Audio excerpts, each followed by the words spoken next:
con ustedes. En nombre del Señor Jesús, a todos y cada uno de ustedes. Gracias a Dios, hermanos, hemos llegado a nuestro último servicio de adoración del año, siendo hoy ya el día 31 de diciembre. Y por la gracia de Dios, hermanos, estamos perseverando en la obra del Señor. Hoy empezamos la segunda carta a los Tesalonicenses. Hoy es la introducción a la segunda carta. La segunda carta, ¿no?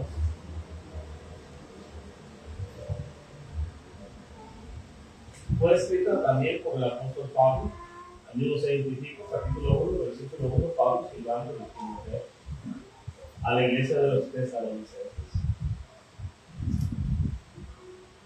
Y fue escrita poco tiempo después de la primera carta de los Tesalonicenses.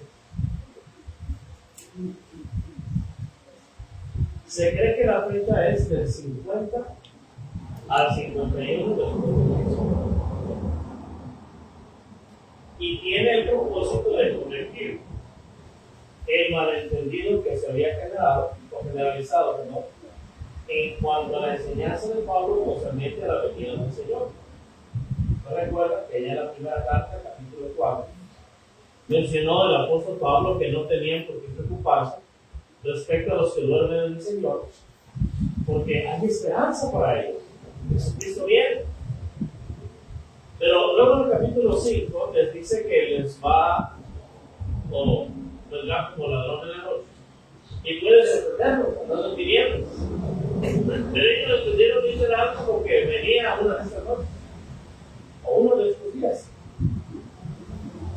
Y puesto que la venida del Señor es inminente, muchos de ellos incluso dejaron de trabajar por estar esperando al Señor. Y eso causó grandes problemas, pues, al estar con una mente ociosa, al estar con una mente desocupada, al no estar ocupados en sus negocios, como les había dicho en el capítulo 4, pues comenzaron a tener una vida desordenada, andando de chismosos, entrometiéndose en lo ajeno, en las vidas de los demás. Y ese es uno de los propósitos de esta segunda carta, la segunda carta a los Tesalonicenses. Otro problema, al parecer, fue que ellos o malentendieron las enseñanzas de Pablo en la primera carta a los Tesalonicenses, o posiblemente habían recibido cartas que no eran de Pablo por algún impulsor, por alguien que se hizo pasar como si fuera él, como si fuera Pablo, o tenían esa religión al menos. Fíjense, por ejemplo, capítulo 2, versículo 15. Permanecer en la doctrina. Bueno, aparentemente ellos estaban desviando. Y luego, si usted se fija también aquí mismo, en el capítulo 2, en el versículo 3, desde antes, capítulo 2, del 1 al 3. Pero con respecto a la venida de nuestro Señor Jesucristo y nuestra reunión con Él, os rogamos, hermanos, que no os dejéis mover fácilmente de vuestro modo de pensar, ni os conturbéis ni por espíritu ni por palabra, como si fuera nuestra. En el sentido de que Dios el Señor está cerca. Nadie os engañe de ninguna manera, porque no vendrá sin que antes venga la otra señal. Entonces comienza Pablo a corregir ciertas ideas con respecto a la segunda venida del Señor. Pero también nos alienta con la venida del Señor. Fíjense el mismo capítulo 1, versículo 5. Eso es demostración del Hijo de Dios, para que sean tenidos por dignos del reino de Dios, por el cual ha sido padecidos. Así que los anima, los motiva, diciéndole: eso es para que sean estacionados juntos de ese reino que ha de venir.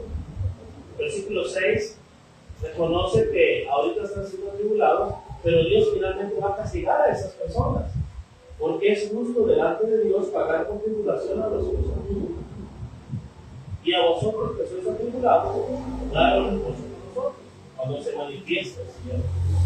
Bueno, todo esto, hermanos, es para corregir las enseñanzas que se habían estado revirtiendo después de la primera carta.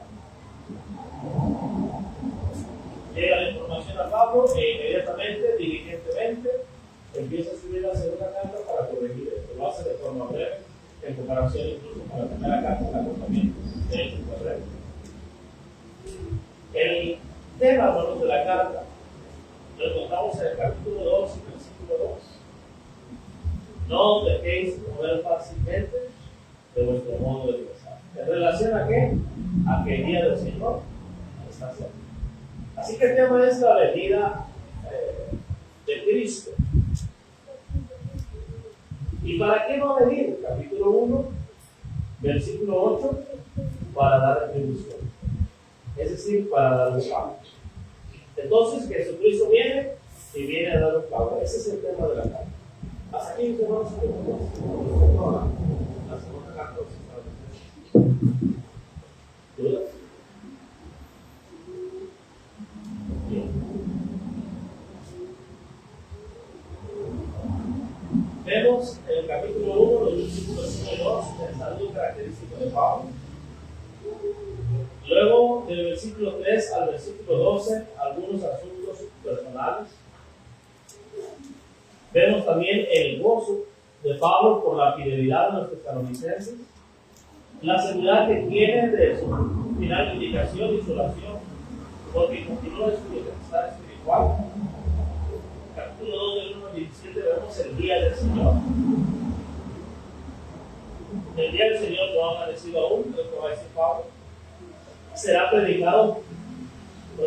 precedido por la aparición inconfundible de la apostasía. Y luego, capítulo 3, del 1 al 18, vienen las exhortaciones como oren por nosotros, perseveren en la fe, disciplinen a los que persisten en el error, pero no como si fueran sus enemigos, sino como que son sus hermanos. Entonces, versículos 1 al 12, dice ahí la palabra de Dios. Pablo y Padre y Timoteo, a la iglesia de los tesalonicenses.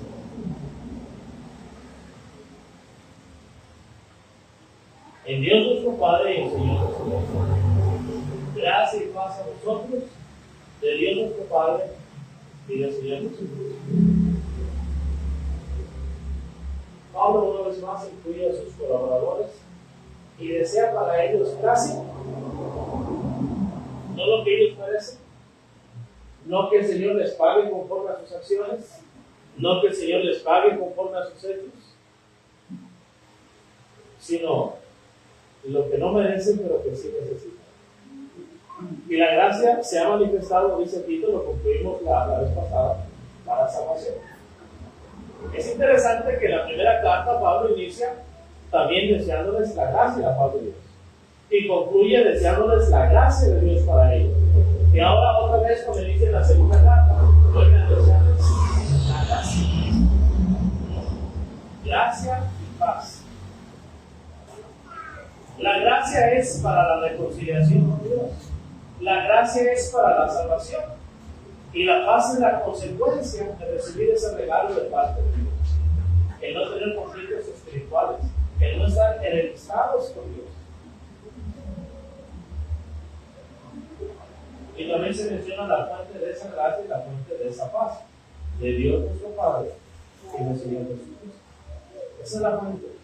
Esa es la base para ser salvo y es la base también para poder tener paz. No solamente con Dios, también con uno mismo y también con nuestro prójimo, con nuestros hermanos y amigos. Pregúntame. Duda. Versículo 3. Debemos siempre dar gracias a Dios por nosotros. Hermanos, como me es digno, por cuanto vuestra fe va creciendo, y el amor de todos y cada uno de vosotros abunda para con los demás.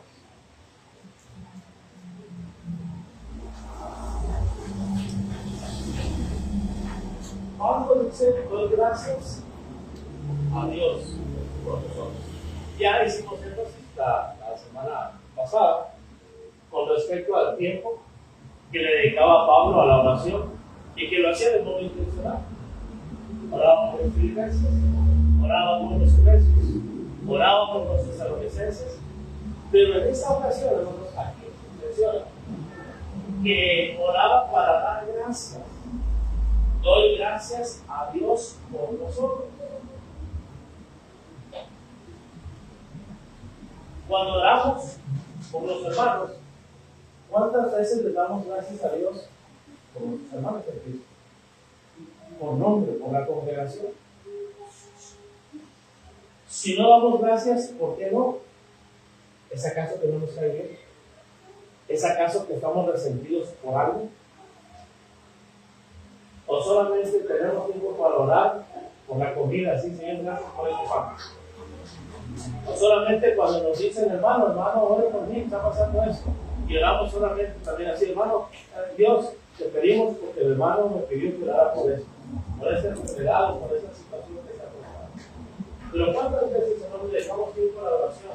Lo suficiente incluso como para dar gracias por cada uno de nuestros hermanos. Agradecer a Dios. Hoy, hermanos, decía que la gente acostumbra, la gente del mundo, dar gracias a Dios porque concluye un año más. Para nosotros, sin embargo, en la iglesia del Señor, pues, un día no es diferente, ¿no? Son iguales todos los días. No obstante, es cierto que Dios nos ha permitido terminar un ciclo y nos permitirá, si es bueno, el día de mañana nos vemos y comenzar otra vuelta alrededor del sol. Y sí, la palabra de Dios dice que sea agradecido. Bueno, cuando damos gracias, ¿por qué damos gracias? O tal vez solamente nos quejamos delante de Dios.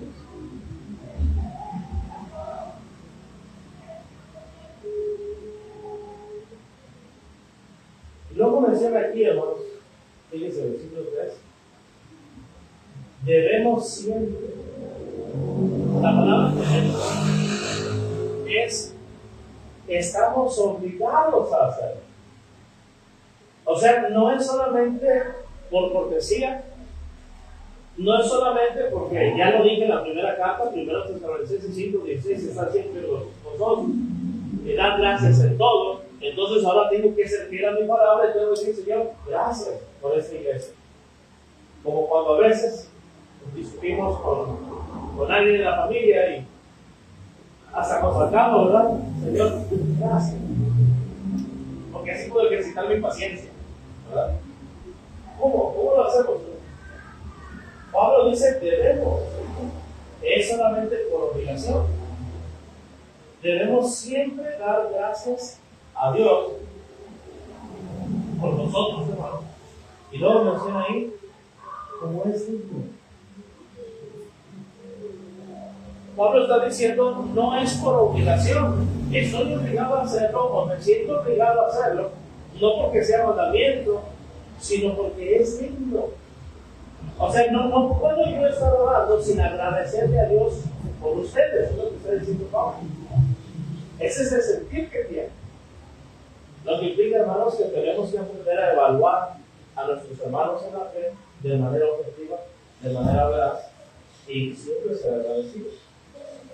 No por imposición divina, no porque debemos dar siempre gracias, sino porque también los hermanos se lo han ganado, se lo merecen.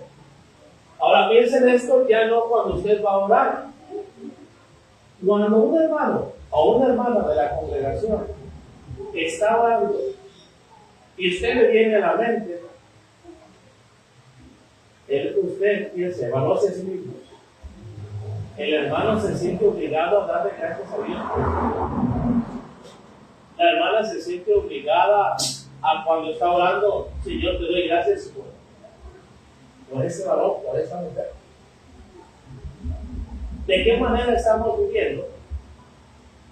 ¿Cómo se sienten los hermanos para con nosotros? ¿Están esperando una oportunidad para darle gracias a Dios por nuestra vida, por nuestro ministerio, la obra del Señor? ¿O para quejarse? Bien, allá en el libro de Apocalipsis, no lo vamos a mostrar, pero se menciona de aquellos que están bajo el altar, debajo del mar de vidrio, clamando a Dios de día y de noche. Pero clamando ¿qué? ¿Hasta cuándo, Señor, nos haces justicia? ¿Hasta cuándo, Señor, no vengas la sangre que ha sido derramada? Y me hicieron eso porque en el capítulo 1, versículo 5 y versículo 6, que ya leímos, se menciona de que el juicio de Dios viene para castigar con tribulación a los que los atribuyen a ustedes. Pero respecto a ustedes, pues no tenemos esperanza. Lo que tenemos es gozo, alegría y gratitud a Dios por ustedes. ¿Sí pueden ver el contraste? Mientras que por uno se pide justicia y venganza, por otro se siente gozo y alegría, de tal manera que nos sentimos obligados, dice, a agradecerle a Dios, porque es digno. Entonces, hermano, usted tiene que evaluarse a sí mismo. Entonces, hermano, usted tiene que evaluarse a sí mismo. Cuando llega a la congregación, ¿qué es lo que ve? ¿Le saludan de cortesía o le saludan con gozo? Le saludan porque, bueno, nos enseñaron a que se saluda a todos, ¿verdad? Si uno saluda a todos. Y bueno, pues ya estaba ahí, ni modo, pues tengo que saludar. O de plano nos sacan la vuelta. O apenas nos ven y, hermano, ¿cómo estás? De esa manera usted puede evaluarse si el hermano o la hermana cuando ora que pide por usted. Claro, o sea que tampoco vamos a imaginarnos de las cosas, ni vamos a pensar que están en nuestra contra, pero sí debemos ser objetivos. En la iglesia de Tesalónica, dice Pablo, debemos siempre dar gracias a Dios por nosotros, hermanos, como es digno. Y luego menciona las razones. Por cuanto nuestra fe va a crecer. La Biblia nos dice esto es la fe, la certeza de lo que se espera, la convicción de lo que no se ve.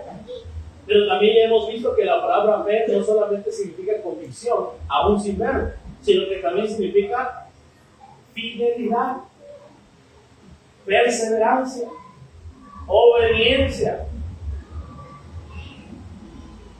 ¿O qué es lo que pensamos?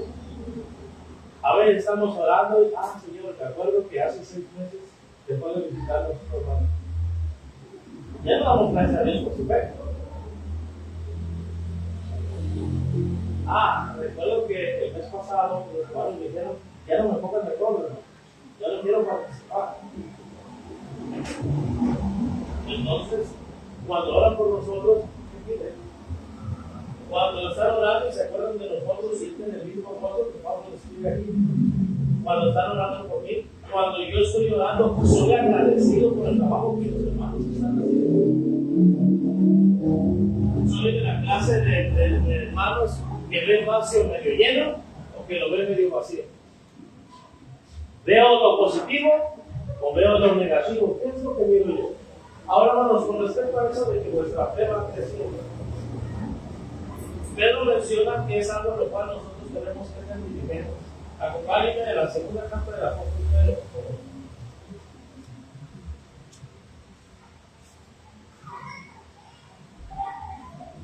Capítulo 1 y versículo 3.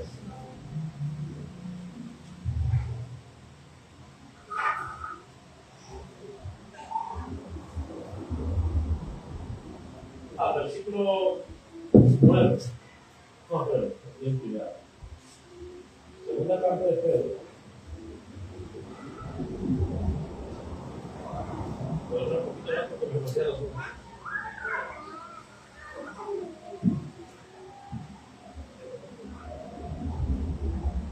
En segunda de Pedro 1:3. ¿Ya estamos ahí todos? Como todas las cosas que pertenecen a la vida y a la piedad, o sea, la devoción, la consagración a Dios, la entrega a Dios, nos han sido dadas por su divino poder, mediante el conocimiento de aquel que nos llamó por su gloria y excelencia, por medio de las cuales nos ha dado preciosas y grandísimas pruebas, para que por ellas llegasen a ser participantes de la naturaleza divina, habiendo huido de la corrupción que hay en el mundo a causa de la concupiscencia, nosotros también, fíjense, poniendo toda diligencia, es decir, todo nuestro empeño, toda nuestra pasión, poniéndole voluntad, poniéndole energía, poniéndole acción y haciéndolo para allá. Dice ahí, por eso mismo, añadir a vuestra fe virtud, es decir, servicio. A eso se refiere cuando dice virtud, servicio, entrega, trabajo, mis dones al servicio, mi talento, que los ponga a trabajar. Añadir a vuestra fe virtud, a ese servicio, a esa entrega, dice ahí, a esos ministerios que voy a desempeñar,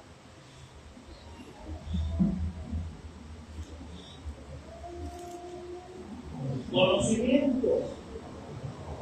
Va a terminar la segunda carta de Pedro, capítulo 3, versículos 16 al 18, diciendo que tenemos que crecer en la gracia y el conocimiento de nuestro Señor y Salvador Jesucristo.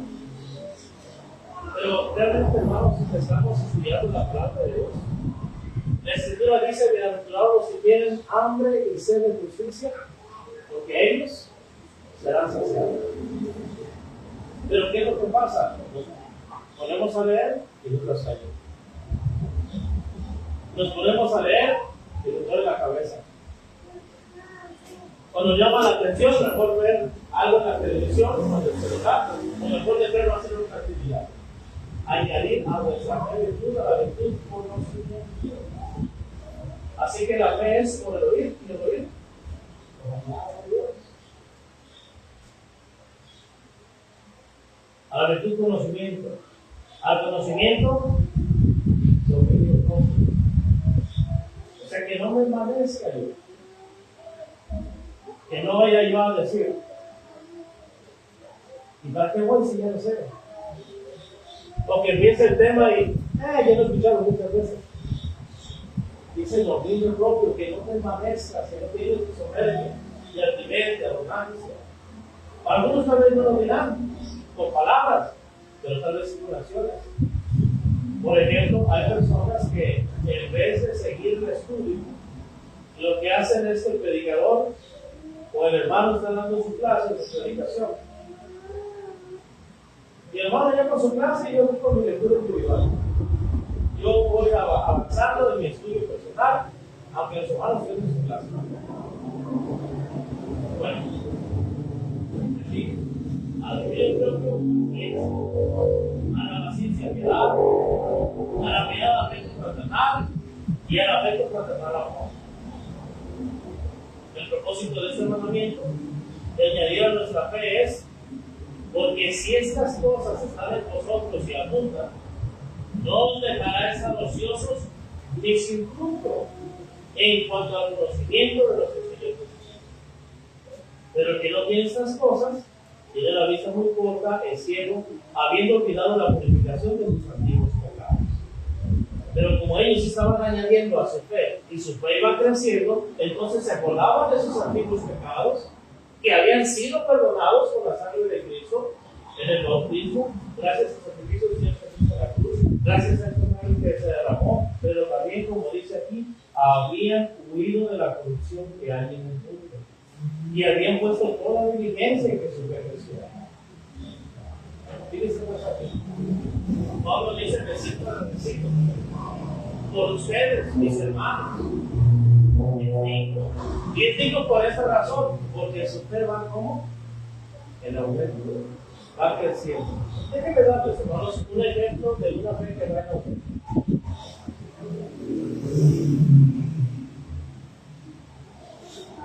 Creo que el ejemplo por excelencia es Abraham. La fe de Abraham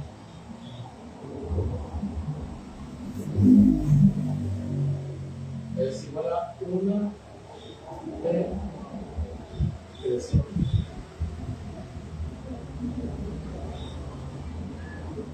Génesis 12, del 1 al 3. Él tuvo fe, de tal manera que Dios le dijo: sal de tu tierra, de tu parentela y de la casa de tu padre, una tierra que te mostraré. Y él salió de Ur. Es su fe, ¿verdad? El escritor de los Hebreos lo recalca. Por la fe salió y habitó como extranjero, como en tierra ajena. Aunque tenía tiempo de volver, no lo hizo, porque se sostuvo como viendo al invisible. Bueno, él tuvo esa fe. Luego, aquí en Génesis 12, del 1 al 20,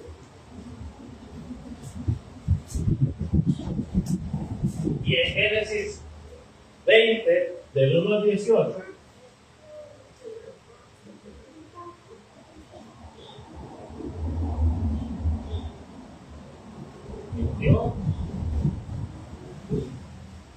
primero vino el hambre.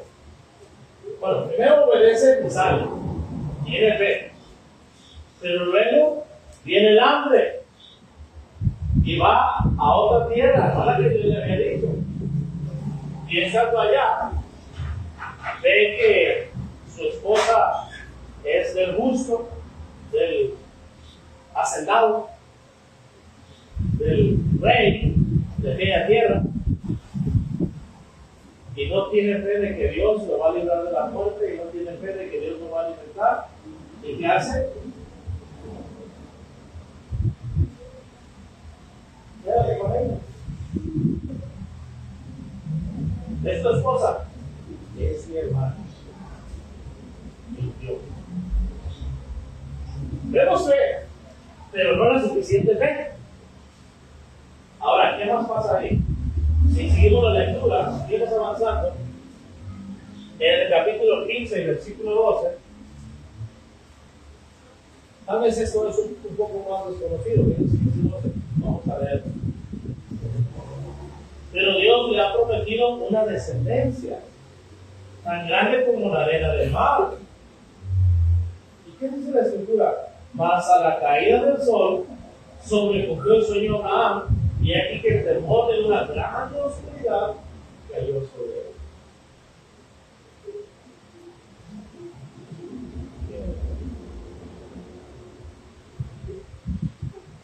Hermano, hermana, lo que quiero decir es lo siguiente.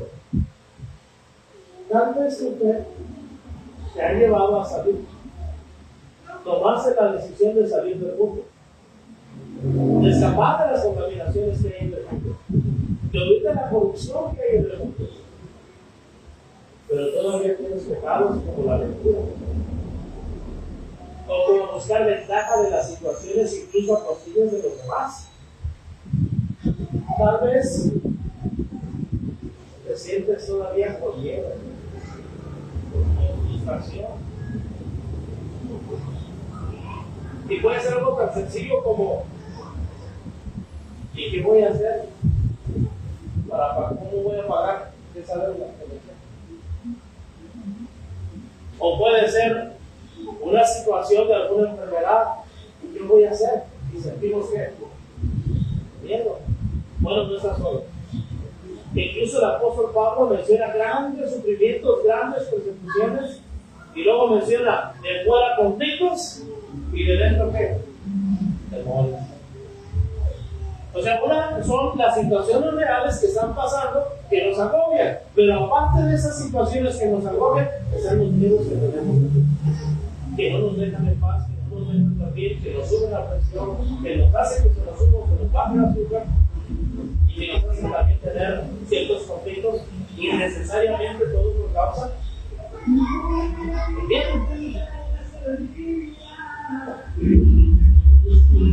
Luego en el capítulo 16, versículos 1 al 2, Sarai, mujer de Abraham, no le daba hijos. Ella tenía una sierva que se llamaba Agar. Dijo entonces Sarai a Abraham: ya ves que Jehová me ha intercedido. Te ruego pues que te llegues a mi sierva, quizás se lejos de ella y atendió a la pregunta.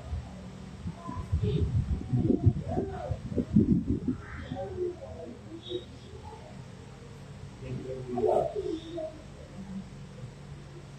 Dudas del poder y de la voluntad de Dios.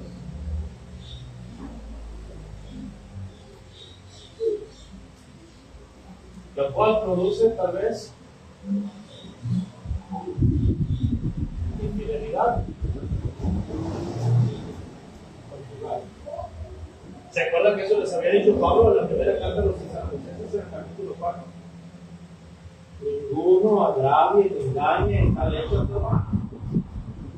Huyan de la fornicación. A santidad nos llamó Dios. Entonces, lo vemos en Adán. Y había tomado la decisión de salir de Ur, de la idolatría, del pecado. Y había tomado la decisión de confiar en Dios, pero todavía mentía, todavía tenía miedo, todavía era incrédulo, todavía tenía dudas del poder y de la voluntad de Dios, de si Dios iba a cumplir o no con su palabra, todavía mentía.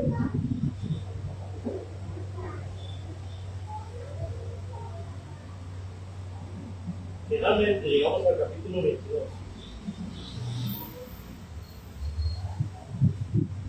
En el capítulo 22, todo el capítulo, ahora cree que Dios puede resucitar a su hijo dentro del cuerpo.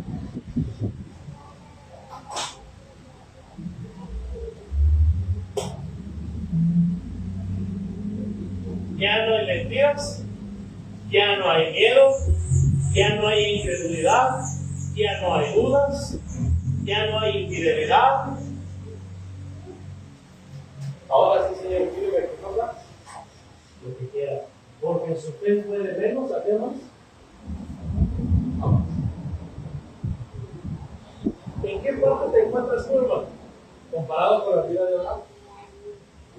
Bueno, el primero dice, a fin de que no olvidemos la purificación de nuestros antiguos pecados, porque hemos tomado la decisión de huir de la corrupción que hay en el mundo, añadir a nuestra fe virtud de la virtud de conocimiento, a la paciencia piedad, a la piedad, a la fe al amor. Porque si estas cosas están en vosotros y abundan, no dejarán de estar ociosos ni sin fruto, ni en cuanto a conocimiento. Pero el que no tiene estas cosas, es ciego. ¿Cómo está nuestra vista espiritual? ¿Tenemos vista de aire? ¿Podemos ver hacia la eternidad? ¿O somos miopes? ¿O con estigmatismo? ¿O con cataratas espirituales? Pablo dice: debemos siempre dar gracias a Dios por nosotros, hermanos, como es digno, porque nuestra fe va creciendo constantemente, permanentemente, va en aumento. No dice vuestra fe creció, sino que ha crecido y se mantiene creciendo. La mayoría de las veces, hermanos. A veces nuestra fe es como un chisguete nomás, ¿verdad? Como cuando le haces una pistolita de agua que sale a presión y luego se acaba. Y luego como que tienes que otra vez cargarle y sale otra vez. Y cada vez menos. Y cada vez menos porque se acaba. Pero dice la fe de ellos va como más. La fe de Abraham pasó por varios procesos, pero llegó a un punto. Acompáñame a la carta de los Hebreos.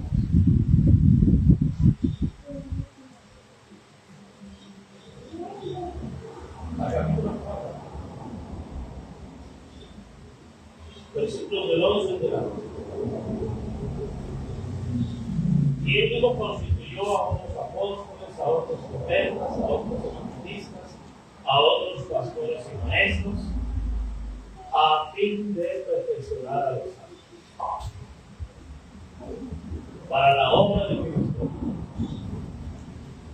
para la edificación del cuerpo de Cristo, hasta que todos lleguemos. Ahora mismo se incluye, yo todavía no he llegado allá. Hasta que todos lleguemos a la unidad de la fe y del conocimiento del Hijo de Dios, a un varón perfecto, a la medida de la estatura de la plenitud de Cristo.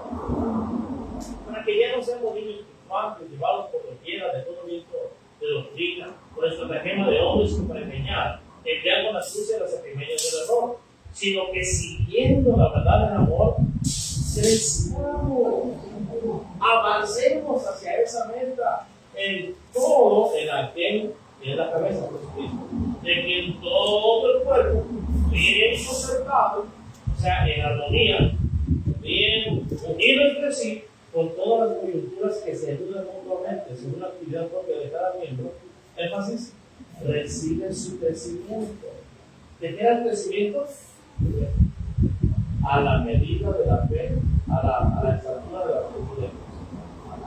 Recibe su crecimiento para ir edificándose en amor.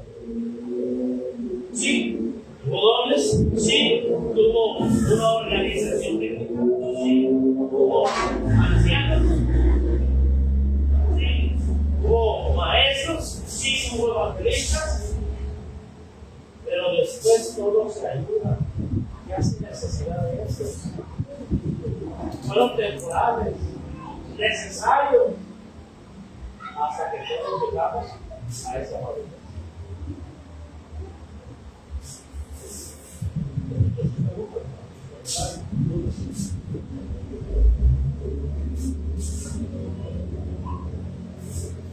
Dice pues Pablo ahí, debemos siempre dar gracias a Dios por vosotros, hermanos, como es digno, por cuanto nuestra fe va creciendo y el amor de todos, no de unos cuantos, de todos, y cada uno de nosotros abunda para con otros. Usted puede ver la primera carta a los Corintios. Eran egoístas, solo pensaban en sí mismos. Incluso aunque estaban divididos en partidos, unos decían yo soy de Pablo, otros decían yo soy de quién, de Apolo, otros decían yo soy de Cefas, otros decían yo soy de Cristo. Ni siquiera eran para decir nosotros somos de Pablo, nosotros no, yo. Sí, acá también, pero yo soy. Ese es el problema del Corinto. Cuando se escribe la primera carta, el capítulo 13, se les menciona sobre que si hacemos varias cosas y no tenemos amor, ¿qué dice? De nada sirve. Solamente soy metal que resuena, solamente soy símbolo que retiene. Es decir, soy un ruido que lastima a los tímpanos, sin armonía. Solamente soy ruido porque es individual. No hago armonía con los demás. No conecto con los demás. No hay empatía. Cuando escribe la segunda carta, pensaría que a través de los años han crecido. Pablo dice en nuestro corazón, de mí, de Timoteo, de los que están conmigo, hacia ustedes se ha ensanchado. Nosotros seguimos creciendo en amor hacia ustedes, nosotros seguimos amándolos a ustedes, seguimos esforzándonos por ustedes. Pero el amor de ustedes dice que en su corazón no se ha ensanchado. En ustedes no hay lugar para nadie más que para sí. Pero aquí, hermanos, tenemos el contraste. Debemos dar gracias, porque su fe va creciendo y el amor de todos y de cada uno va creciendo para todos. No hace la sentido de Dios. No hay institución. Todavía en la carta que escribe Santiago les acusa. Ustedes, si viene un hombre vestido elegante, lujoso, le dicen, siéntate aquí, en buen lugar. Pero siéntate más en la rosa o siéntate allí. Y él dice, eso es hacer acepción de personas, eso es hacer juicio, eso es pecado. Eso no es para el prójimo, eso no es cumplir la ley real de Cristo. Pero aquí nos hace, aquí dice, estamos agradecidos.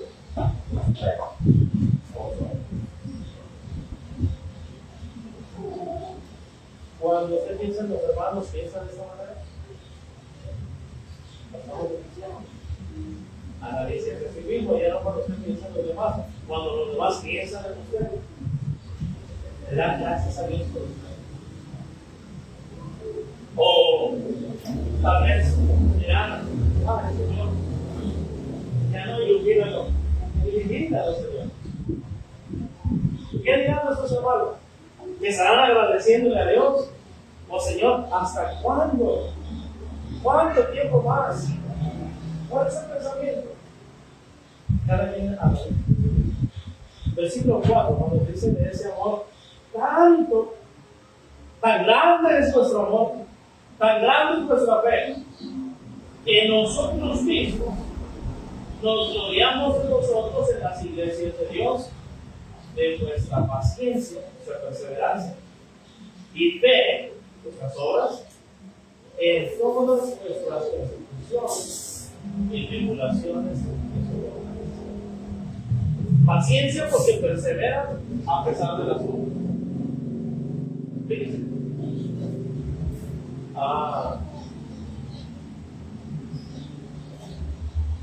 Santiago 1 del 2 al 5.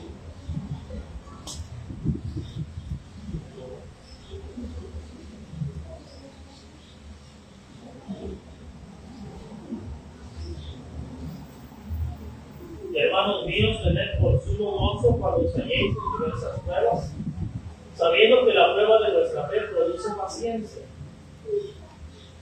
Mas tenga la paciencia su obra completa, para que seáis perfectos y cabales sin que os falte cosa. Y si alguno de nosotros tiene falta de sabiduría, pidan a Dios que ponga todos abundantemente su fe, y les será dado. Santiago tiene que exhortar a los hermanos que estaban dispersos por causa de la persecución, porque su fe no iba a aumentar. Tenían que aprender la paciencia, tenían que aprender a perseverar en las pruebas. Y su obra también no estaba siendo completada. Se quedaba frustrada, se quedaba a medias debido a la persecución y no se sentían gozosos. Puede ver el contraste con la iglesia de Tesalónica. Mientras que a uno se les tiene que exhortar a que sean pacientes y a que obren a pesar de las tribulaciones, Pablo dice: nosotros estamos agradecidos con Dios porque la paciencia, porque el amor y la fe de ustedes hacen que sean pacientes y hacen que no dejen de trabajar. Su obra es completa. La meta o el objetivo de Santiago es que ustedes sean perfectos y cabales. Y Pablo dice: yo realmente ya no tengo nada que enseñarles. Ustedes son mi orgullo. De ustedes yo me siento contento, me siento feliz. Es para perseguirles, es lo que está diciendo Pablo ahí en la segunda carta de los Corintios.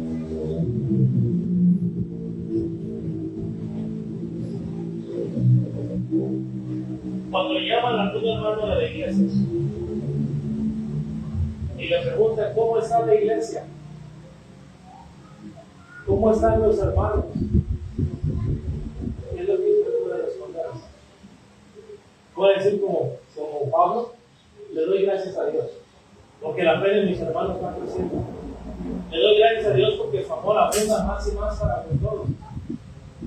No, hermano, deberían de venir. Esta iglesia es maravillosa porque a pesar de las tribulaciones perseveran, no se desaniman, su fe está intacta, tienen integridad, no serán aborrecidos. Me siento orgulloso de ellos, no se quejan. Cuando alguien le habla por teléfono y le pregunta: ¿cómo está la iglesia?, ¿cuál es su respuesta? ¿Cuál es la respuesta que damos? Primera de Pedro, capítulo 1, versículo 6 y versículo 7. En lo cual vosotros os alegráis, aunque ahora por un poco de tiempo, si es necesario, tengáis que ser afligidos en diversas pruebas, para que sometida a prueba vuestra fe, lo más precioso que gloria, el cual al perecederos de prueba con fuego, se hallada en alabanza, gloria y honra cuando sea manifestado en Cristo. Su fe, su amor, su perseverancia, su trabajo en el Señor. Realmente lo que Pablo está diciendo es que si el Señor Jesús viniera en ese momento, estaría orgulloso. La pregunta es, ¿se puede decir eso de ti? ¿Qué tal si el Señor Jesús viniera hoy? ¿Cuáles serían sus palabras? ¿Venid, venido de lo malo o apartado de mí? Eso es habla de eso. Sería la respuesta negativa. La buena noticia es que aquí ahora Dios lo aceptamos, el que ahora es nuestro Dios. Mateo capítulo 5, versículos 10 y 11. Hermanos míos, tomad como ejemplo de aflicción y de paciencia a los profetas que hablaron en nombre del Señor. He aquí tenemos por bienaventurados a los que habéis visto la perseverancia, la determinación, la fidelidad de Job, la paciencia, y habéis oído de la paciencia de Job, y habéis visto el fin del Señor, que el Señor es muy misericordioso. Insisto, Santiago quiere lograr eso. Pero Pablo va más allá y dice: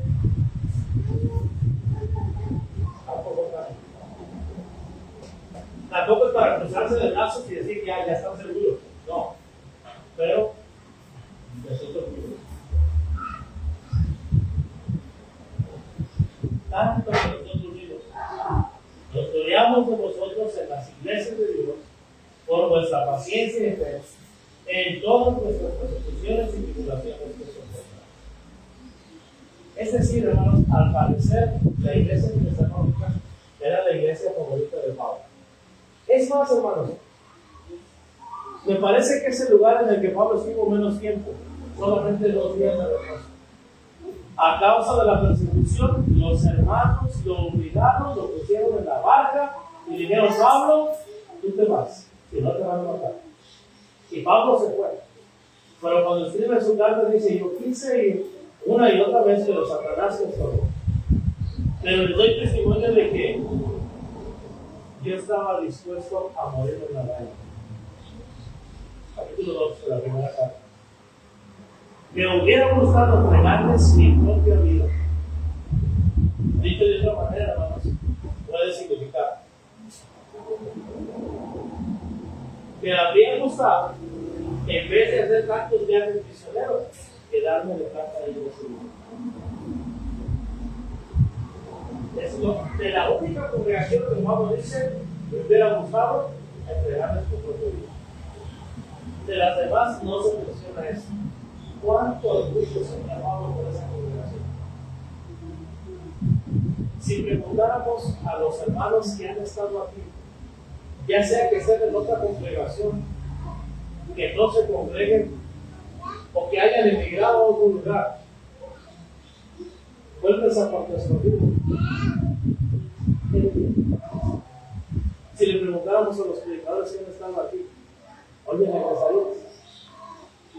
¿Qué dirían? ¿Dirían como el apóstol Pablo? Y le entregarían por ellos. O dirían: paz.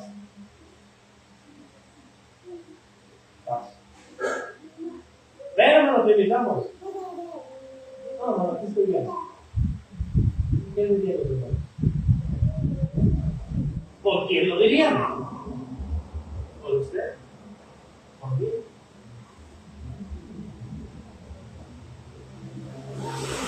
¿Qué somos para nuestros hermanos? ¿Un orgullo o una decepción? ¿Cómo nos ven? ¿Como la iglesia en Tesalónica o como la iglesia en Corinto? Si nos ven como la iglesia en Corinto, ¿qué cambios necesitamos hacer para que nos vean como la iglesia en Tesalónica? ¿Tienen otro día, no?